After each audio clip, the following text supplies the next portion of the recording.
Mi mbrëma miq, mi mbrëma Jonida.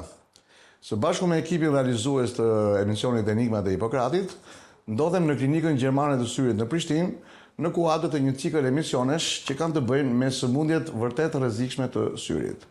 Emisioni i parë që ne do trajtojmë sot është glaukoma, e quajtur ndryshe në gjuhën popullore, verbimi i heshtur. Ndodhem në klinikën gjermane të syrit në Prishtinë me doktor Gabor Shariot, me të cilin do të zhvillojmë një intervistë mjaft të dobishme në lidhje me këtë sëmundje.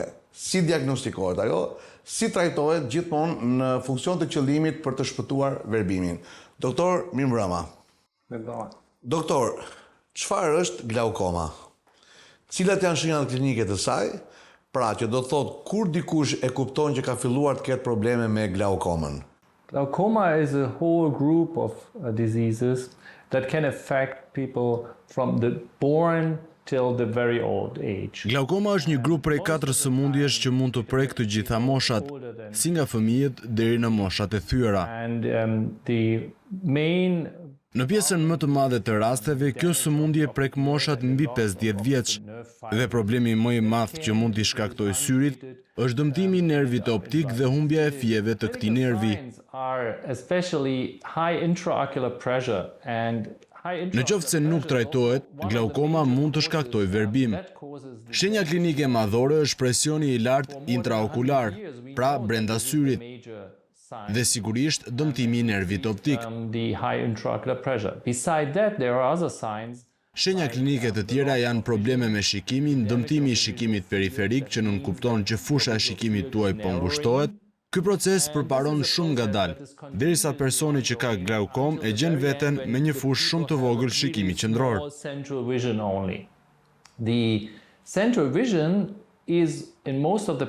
Por duhet thënë se ky shikim qendror deri në fund të sëmundjes është shumë i mirë. Sikurse e tham në fillim, kemi disa lloje glaukomash. Kemi glaukomën me kënd të hapur, në të cilën tensioni i syrit është i moderuar, dhe kundërta e kësaj forme është glaukoma akute, ose glaukoma me kënd të mbyllur, në të cilën tensioni brenda në sy është kaq i lartë sa i shkakton të sëmurit dhimbje akute.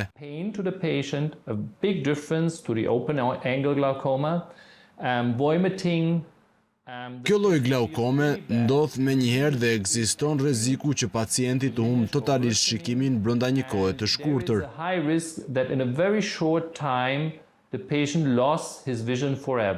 Pjesa më e madhe e pacientëve kanë formën e glaukomës me kënd të hapur dhe këtu futen dhe dy nëngrupe të tjera, glaukoma me kënd të hapur primare dhe sekondare. Këto pacient nuk kanë simptoma klinike, nuk kanë dhimbje në sy dhe mund të them që në fazat fillestare të sëmundjes dhe ndonjëherë deri në fazat e avancuara nuk e kuptojnë që kanë glaukom. Patients usually do not realize that they have an eye disease. Prandaj ka shumë rëndësi që pas moshës 45-50 vjeçare t'i drejtohemi okulistit për kontrolle rutinore të syrit. Ne si okulist e rekomandojmë dhe flasim shumë për të ndërgjegjësuar njerëzit e kësaj moshe t'i drejtohen okulistit. Kjo është mosha kur fillojnë problemet me shikimin kryesisht në lexim dhe për këtë arsye duhet i drejtohen mjekut specialist për të diagnostikuar problemin e tyre. And I think this is a good point to start to go to a consultation to an eye specialist. Yes, thank you. Doktor Shariot, si diagnostikohet glaukoma? A ka ekzaminime specifike për këtë sëmundje, apo thjesht duhet të fokusohemi ke matja e tensionit lartë të syrit?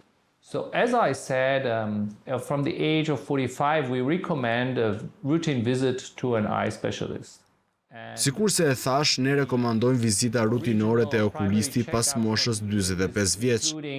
The measurement of the visual acuity, how good someone can see. Diagnostikimi fillon kryesisht me një kontroll të thjeshtë të shikimit në tërësi, pra vizusi, ose një kontroll rutinor i syrit.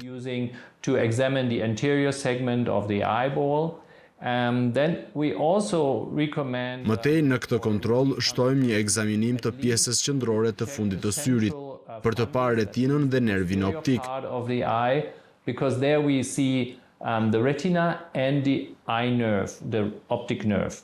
Ndryshimet e nervit optik si pasojë e glaukomës janë shumë të dukshme, kështu që ne nëpërmjet kësaj vizite rutinore hedhim poshtë ose jo dyshimet e para për praninë e një glaukome. Primary or the basic examination includes the measuring of the intraocular pressure. As I mentioned, one of the major risks for glaucoma. Por ekzaminimi kryesor është matja e tensionit të brendshëm të syrit. Intraocular pressure. There are special instruments how to measure the intraocular pressure. You should Ka disa instrumenta specifike që masin presionin brenda syrit. inside the eye, like you would do with a football where you put in. Duhet të kuptoni që ne nuk mund të masim tensionin në sy me aparatura që futen brenda syrit.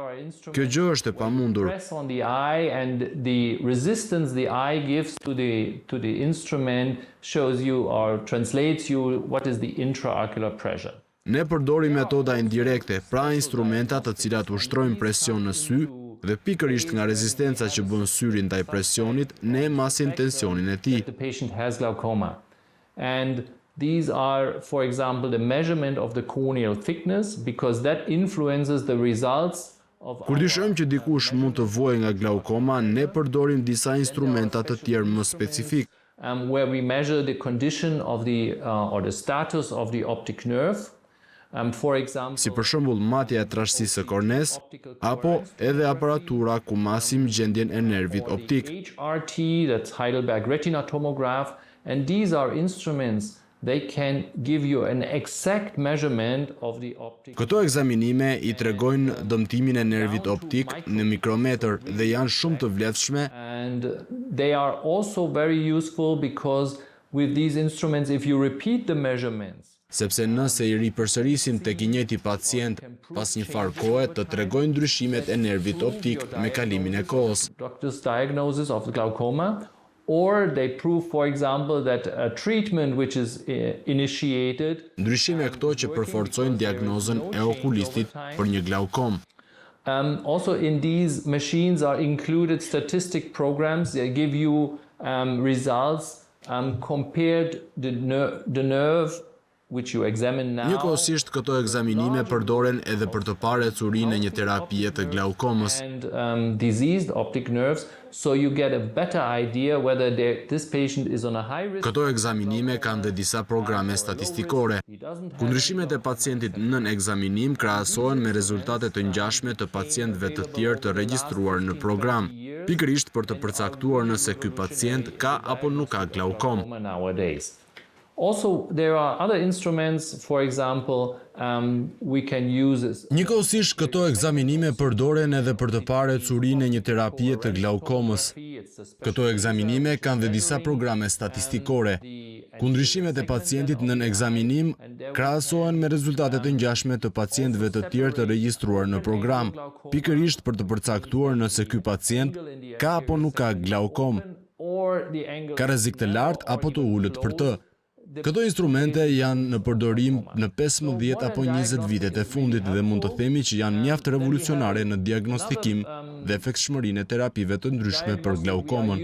Which is quite old. This is the visual field testing. This is a more functional test of the optic nerve because, as I explained, glaucoma results at the end.